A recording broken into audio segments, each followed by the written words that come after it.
ప్రధానమైన విషయం ఏంటంటే ఇక్కడ టికెట్స్ రేట్లు పెంచడం కానీ, ప్రత్యేక షోలు కానీ, బెనిఫిట్ షో కానీ ఇవన్నీ రేవంత్ రెడ్డి నేను ముఖ్యమంత్రిగా ఉండేంత వరకు ఉండదని ఒక భీష్మ ప్రతిజ్ఞ చేసినట్టుగా అసెంబ్లీలో చెప్పేశాడు. ఇప్పుడు దాని నుంచి వెనక్కి పోవడం రేవంత్ రెడ్డికి ఇబ్బంది. కానీ అవతల దిల్ రాజు 3 సినిమాలు ఉన్నాయి. అంటే ఒక సినిమా దిల్ రాజు పెట్టుబడులు ఉన్నాయని చెప్తున్నారు డాకు మహారాజులు, మిగతా 2 కూడా ఆయన ప్రొడ్యూస్ చేసినవే. సంక్రాంతికి వస్తున్నాం కానీ ఇటు గేమ్ చేంజర్ కానీ. సో ఇప్పుడు దిల్ రాజుకి ఇబ్బంది. దానికోసం అక్కడేమో వాళ్ళకి ఇబ్బంది లేదు, ఆల్రెడీ అల్లు అర్జున్ సినిమాకి ఇచ్చారు. మామూలుగానే చంద్రబాబు సినిమా వాళ్ళు ఏమడిగినా ఆయన పరిధిలో ఉంటే చేసేస్తాడు, ఆయనకి పెద్ద ఇబ్బంది ఏమి ఉండదు. ఎందుకంటే సినిమా వాళ్ళు కూడా ఆయనకి ఉపయోగపడతారు కాబట్టి చంద్రబాబు అలాగే ఉంటాడు.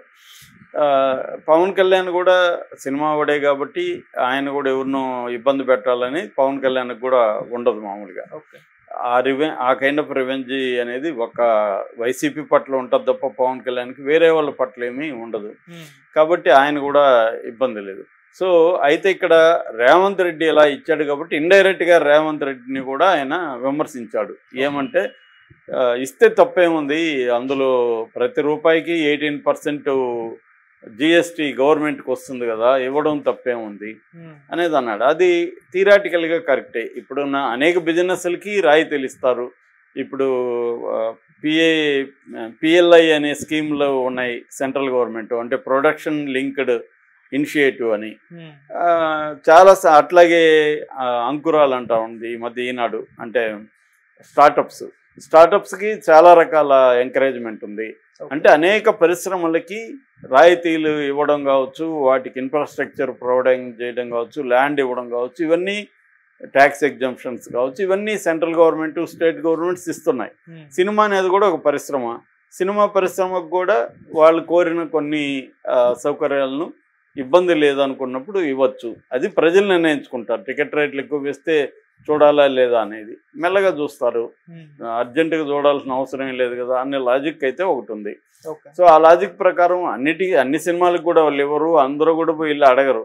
ఎందుకంటే చాలా సినిమాలకి టికెట్ రేట్లు పెంచితే నష్టం, ఆ సినిమాలు చూడకపోతే, ఓపెనింగ్స్ రాకపోతే ఆ సినిమాలు ఆడు. పెద్ద సినిమాలకే ఈ ప్రాబ్లం. ఎందుకంటే 500-300 కోట్లు పెట్టిన వాళ్ళకి బిగినింగ్లోనే డబ్బులు రావాలా. ఇది బాగాలేదు అని టాక్ వెళ్ళిపోయే లోపలనే డబ్బులు వచ్చేయాలి. కాబట్టి వీళ్ళు మాత్రం అడుగుతారు కాబట్టి ఆ మాత్రం పెంచడంలో పెద్ద ఇబ్బంది ఏమీ లేదు. అనేక ఇండస్ట్రీస్కి ఇచ్చినప్పుడు దీనికి ఇవ్వడం తప్పేం లేదు. అంటే పవన్ కళ్యాణ్ ఇండైరెక్ట్గా ఆయన మాట్లాడింది తప్పు కాదు, పవన్ కళ్యాణ్ కరెక్ట్గానే మాట్లాడాడు ఆ విషయంలో. కాకపోతే రేవంత్ రెడ్డికి ఒక చొరకేసినట్టుగా అనుకుంటున్నారు. అది రేవంత్ రెడ్డికి చెప్పినట్టే ఉంది. ఎందుకంటే ఆయన ఎవరు అడగలేదు కదా, అక్కడేమి ఇబ్బంది లేదు కదా, ఆ టాపిక్ ఎందుకు తేవాలి? ఇస్తే తప్పేంటి, ఇస్తే గవర్నమెంట్కి వస్తుంది కదా అని ఆయన ఎవరన్నా అడిగారా? ఇస్తే తప్పని ఆయనకి చెప్పారా? మేము ఇస్తున్నామని చెప్పొచ్చు, కానీ ఇండైరెక్ట్గా రేవంత్ రెడ్డికి ఒక చొరక తగిలిచ్చాడు. తర్వాత అల్లు అర్జున్కి కూడా ఒక చొరకేశాడు. అదేంటంటే మా కూటమికి వ్యతిరేకంగా ప్రచారం చేసిన వాళ్ళకి, వ్యతిరేకంగా ఉన్న వాళ్ళకి కూడా వాళ్ళ సినిమాలకు కూడా మేము ఇచ్చాను. ఇంకెవరున్నారు వాళ్ళ కూటమికి వ్యతిరేకంగా చేసింది? మొన్న అల్లు అర్జున్దే కదా సినిమా, ఇంతకుముందు ఏం చేయలేదు కదా వాళ్ళు.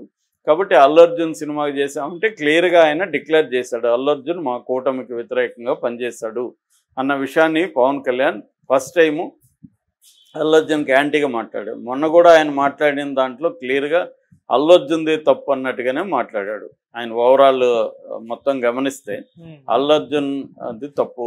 ఎందుకు తప్పు అంటే ఆయన అక్కడికి వెళ్ళడం తప్పని అనలేదు పవన్ కళ్యాణ్. లేదు, పైగా వెళ్తారు మామూలే, లేచి నమస్కారాలు హాయ్ చెప్పకపోతే ఇతనికి కొవ్వు అనుకుంటారు, లేకపోతే అరోగెన్స్ అనుకుంటారు. కాబట్టి అది చెప్పడం తప్పు కాదని కూడా సమర్థించాడు. కానీ ఆయన వెళ్ళి పరామర్శించలేదు, గోటితో పోయేదానికి గొడ్డల వరకు తెచ్చుకున్నాడు అని అల్లు అర్జున్దే తప్పు అన్నట్టు. ఆ విషయంలో రేవంత్ రెడ్డిని ఎక్కడ ఆయన విమర్శించలే. అంటే అల్లు అర్జున్ని సమాజంలో ఒక దోషిగా నిలబెట్టే ప్రయత్నంగా గురించి ఆయన మాట్లాడలేదు, చాలా విషయాలు ఆయన మాట్లాడలేదు. అంటే రేవంత్ రెడ్డి సినిమా ఇండస్ట్రీ మీద ఈ స్థాయిలో మాట్లాడాలా, పరామర్శించాలంతా విమర్శించాలా, ఇవేవి ఆయన మాట్లాడలేదు. అది కూడా నేను సమర్థిస్తాను పవన్ కళ్యాణ్ ఆ విషయంలో కూడా. ఎందుకంటే ఆయన ఒక ఉప ముఖ్యమంత్రిగా వేరే రాష్ట్ర ముఖ్యమంత్రి విషయాలు మాట్లాడాల్సి వచ్చినప్పుడు సంయమనం పాటించడం అవసరం. అది 100% పవన్ కళ్యాణ్ చేశాడు. ఎందుకంటే రేపొద్దున అది 2 రాష్ట్రాల ఇష్యూ లాగా అయిపోతుంది. ఒక ఆంధ్రప్రదేశ్ రాష్ట్ర ఉప ముఖ్యమంత్రి తెలంగాణ రాష్ట్ర ముఖ్యమంత్రిని మాట్లాడాడు, నీకేంటి మా రాష్ట్రంలో మా ఇష్టం అనేది వీళ్ళు అనుకోవచ్చు, నీ రాష్ట్ర ఇష్యూలో ఏమన్నా మేము కలుగు చేసుకుంటున్నామా అన్న విమర్శ వస్తుంది. కాబట్టి అక్కడ మాట్లాడాడు. కానీ ఇక్కడికి వచ్చేసరికి సినిమా అది కూడా ఇండైరెక్ట్గా అన్నాడు తప్ప డైరెక్ట్గా ఏమనలేదు. ఓన్లీ ఏంటంటే అల్లు అర్జున్ని నువ్వు మాకు యాంటీగా ప్రచారం చేసావు. నిజానికి అల్లు అర్జున్ పాపం యాంటీగా ఏం ప్రచారం చేయలేదు. ఆయన వాళ్ళ ఫ్రెండ్ దగ్గరికి వెళ్ళి మద్దతు తెలియజేశాడంతే. అది కూడా వాళ్ళ భార్య ఫ్రెండ్, ఆమె వాళ్ళ హస్బెండ్ ఇతను, భార్య ద్వారానే ఇతను కూడా ఫ్రెండ్ అయ్యాడు. తన ఫ్రెండ్ అతను కూడా పిలవలేదు, తను వెళ్ళి మద్దతు తెలియజేసి వద్దామని వెళ్ళాడు తప్ప అక్కడ ఏమీ ప్రచారం చేయలేదు, వైసీపీకి గురించి చేయలేదు, ఏమీ చేయలేదు. ఆయన క్లియర్గా చెప్పాడు కూడా నేను ఏ పార్టీకి ఇది లేదు. కానీ దాన్ని కూడా సహించలేని పొలిటికల్ వాతావరణం ఇవాళ ఆంధ్రప్రదేశ్లో ఉంది కాబట్టి అల్లు అర్జున్ ఇది అన్నారు తప్ప అదర్వైజ్ అల్లు అర్జున్ చేసిన నేరం ఏం లేదు. ఆయన అసలు జగన్ ఇది చేయలేదు. రెండోది ఏంటంటే వైసీపీ వాళ్ళు దీన్ని ఉపయోగించుకొని అల్లు అర్జున్ని తాము క్లెయిమ్ చేసుకోవడానికి ట్రై చేయడం, దాంతో వీళ్ళకి ఇబ్బంది కావడం, అట్లాంటి విషయాల్లో అల్లు అర్జున్ సైలెంట్గా ఉండిపోవడం కూడా అల్లు అర్జున్కి ఇబ్బంది అయింది. నన్ను ఇట్లెవరు వాడుకోకండి అని ఒక స్టేట్మెంట్ ఇచ్చుని ఉంటే, నేను రాజకీయాలకు అతీతం అనేది ఒకటి ఇచ్చుని ఉంటే ఆ టైంలో బాగుండు.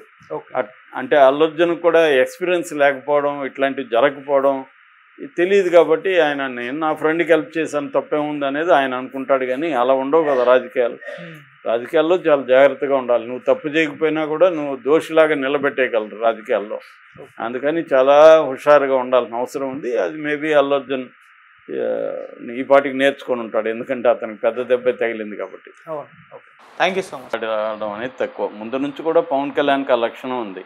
అంటే వాళ్ళకి ఏంటంటే సినిమా స్క్రిప్ట్లు రాసుకొని డైలాగులు చెప్పడం అవన్నీ అలవాటు కాబట్టి పాలిటిక్స్లో కూడా స్క్రిప్ట్లు రాసుకొని దాన్ని ప్రిపేర్ అయ్యి మాట్లాడడం, దాన్ని ఇంప్రూవైజ్ చేస్తూ ఎమోషనల్గా చేయడం, ఇది పవన్ కళ్యాణ్ ముందు నుంచి కూడా ఉంది. ఈ మధ్య ఇంకొంత దాంట్లో ఒక మార్పు కనబడుతుంది. ముఖ్యంగా మహారాష్ట్ర ఎన్నికల్లో ఈయన వెళ్ళినప్పుడు స్పీచ్లు కానీ, మొన్న మాట్లాడిన అల్లు అర్జున్ ఈ ఇష్యూ గురించి దిల్ రాజు వెళ్ళినప్పుడు మాట్లాడింది కానీ, ఇందాక మాట్లాడింది చూస్తే కూడా, నిన్న మాట్లాడింది చూస్తే కూడా ఆయన క్లియర్గా చాలా విషయాల్ని దాంట్లో కవర్ చేసినట్టుగా అర్థమవుతుంది. ఒకటి ఏంటంటే ఆ టీంని పొగడడం, అంటే శంకర్ని పొగిడాడు. మామూలుగా ఆయన ఎప్పుడైనా పొగిడేటప్పుడు తన పర్సనల్ స్టోరీ ఇన్వాల్వ్ చేస్తాడు. ఈయన ఎప్పుడు బ్లాక్ టికెట్ కొని శంకర్ సినిమాకి జెంటిల్మ్యాన్కి వెళ్ళాడంట, అది చెప్పాడు. మరి ఈయనకి బ్లాక్ టికెట్ కొని వెళ్ళాల్సిన అవసరం ఏర్పడిందో నాకు తెలియదు. నేనైతే నా లైఫ్లో ఎప్పుడు బ్లాక్ టికెట్ కొని వెళ్ళలేదు. సో అది చెప్పాడు. అంటే తన శంకర్ ఫ్యాన్ అనేది చెప్పాడు. శంకర్ ఫ్యాన్ అయి ఉండొచ్చు, దాంట్లో తప్పేం లేదు. కానీ ఇలాంటివి మొత్తానికి చెప్తాడు. ఏ ఊరికి పోయినా ఆ ఊర్లో నేను ఇక్కడ తిరిగాను, అక్కడ చదువుకున్నాను, ఇలాంటి ఆయన మీద ట్రోల్స్ కూడా ఉంటాయి. వరుసగా ఆ వీడియోలన్నీ ఒక దగ్గర పెట్టారు. అది చూస్తే ఈయన అన్ని ఊర్లలో చదువుకున్నట్టుగా ఉంటాడు, అన్ని ఊర్లలో చిన్నప్పుడు తిరిగినట్టుగా ఉంటాడు, అలాగే ఏవో ఉంటాయి. సో అది మాట్లాడాడు. రెండవది దిల్ రాజుని పొగిడాడు. దిల్ రాజు తనకంటే జనసేనకి డబ్బులు హెల్ప్ చేశాడు ఇండైరెక్ట్గా. నిజానికి దిల్ రాజు ఇంత సినిమా చేశాడు, అంతకంటే ఏం లేదు. సో దాన్ని అలాగా తీసుకొచ్చి దానికి అలా లింక్ చేసి పొగిడాడు. మూడోది రామ్ చరణ్ని పొగిడారు. రామ్ చరణ్ ఎంత ఎదిగినా అతను మూలాలను మర్చిపోడు. అది అంటే ఇది దాని ఏమంటారు, సొంత డబ్బా పరడబ్బా అంటారు. కొద్దిగా పరడబ్బా కొట్టుకున్నాడు, కొంత సొంత డబ్బా కొట్టుకున్నాడు. సో చిరంజీవి ఫ్యామిలీ అదంతా మాట్లాడాడు. ఎందుకంటే కాంటెక్స్ట్ కాబట్టి. మామూలుగా సినిమాల్లో వాళ్ళకు ఉండే కల్చర్ ఏంటంటే పొగడతలు విపరీతంగా మనం భరించలేం. ఆ స్థాయిలో ఒకరినొకరు పొగుడుకుంటుంటారు. ఫంక్షన్లంతా ఇదే గోల. సినిమా ఫంక్షన్లు అంటే పొగుడుకోవడమే, ఒకరినొకడు పొగుడుకోవడం తప్ప ఇంకేం కనబడదు.